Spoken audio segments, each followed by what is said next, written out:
चटपटीत चवीची जिभेची चव वाढवणारी तिखट, आंबट, गोड कटाची आमटी. होळीच्या दिवशी आपण पुरणपोळीचा बेत असतो त्या दिवशी आपण आवर्जून करतो अशी ही कटाची आमटी कशी बनवायची ते पाहणार आहोत. तर चला रेसिपीला सुरुवात करूया. आमटीसाठी लागणारी सामग्री आहे 3 लवंगा, थोडीशी दालचिनी, जिरं, लसूण, थोडंसं खोबरं, मध्यम आकाराचा कांदा आणि मूठभर कोथिंबीर. हे सर्व मसाले आपल्याला भाजून घ्यायचे आहेत. कमी तिखट हिरवी मिरची टाकून घेतलेली आहे, ती पण व्यवस्थित भाजून घेऊया. आता आपला मसाला भाजून झालेला आहे. मी गॅस बंद करते आणि त्यावर थोडीशी कोथिंबीर. गॅस बंद केलेला आहे. आपला मसाला थंड झालेला आहे.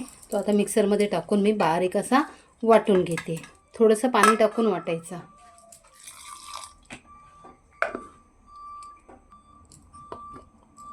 हे बघा, मसाला वाटून घेतलेला आहे.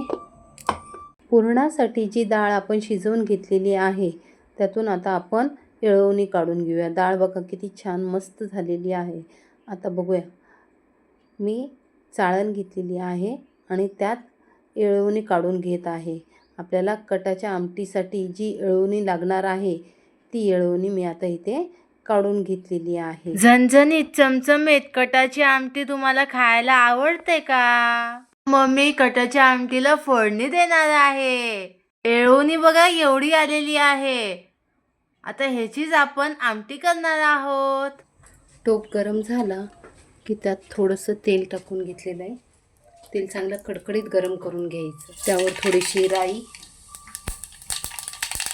हिंग, कढीपत्ता, लाल तिखट मसाला, कांदा, लसूण, हळद सर्व मसाले टाकून व्यवस्थित हलवून घ्यायचं आणि आपण वाटून घेतलेला मसाला त्यावर टाकून घ्यायचा.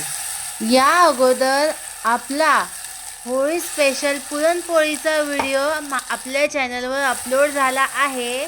तुम्ही जर तो बघितला नसेल तर जाऊन अवश्य बघा. आणि तेल सुटेपर्यंत ह्याला व्यवस्थित तेलावर फ्राय करून घ्यायचा. मस्त तेल सुटायला लागलं की मिक्सरच्या भांड्यात पाणी टाकून हलवून घ्यायचं आणि ते पाणी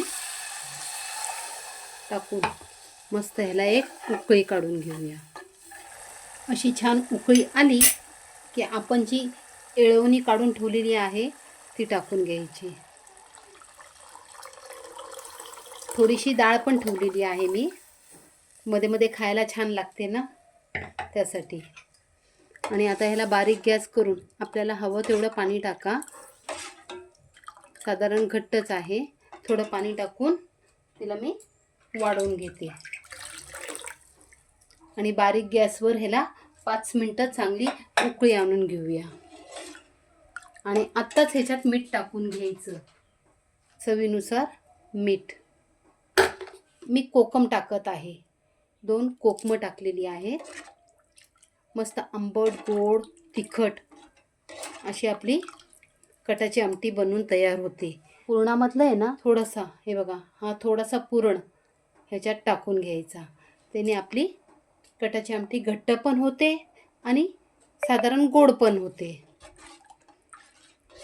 आता हिला आपण चांगली शिजवून घेऊया. अशी 10 मिनटं शिजवून झाल्यानंतर आहे ना त्यावर थोडीशी वरून कोथिंबीर टाकून घ्यायची. कट बघू शकता मैत्रिणींनो किती छान आलेला आहे. हे बघा,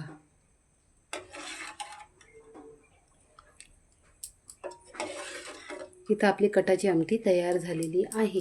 व्हिडिओ आवडला तर लाईक करा, शेअर करा आणि आमच्या चॅनलला सबस्क्राईब करा. भेटूया पुन्हा नेक्स्ट व्हिडिओ मध्ये. Bye bye.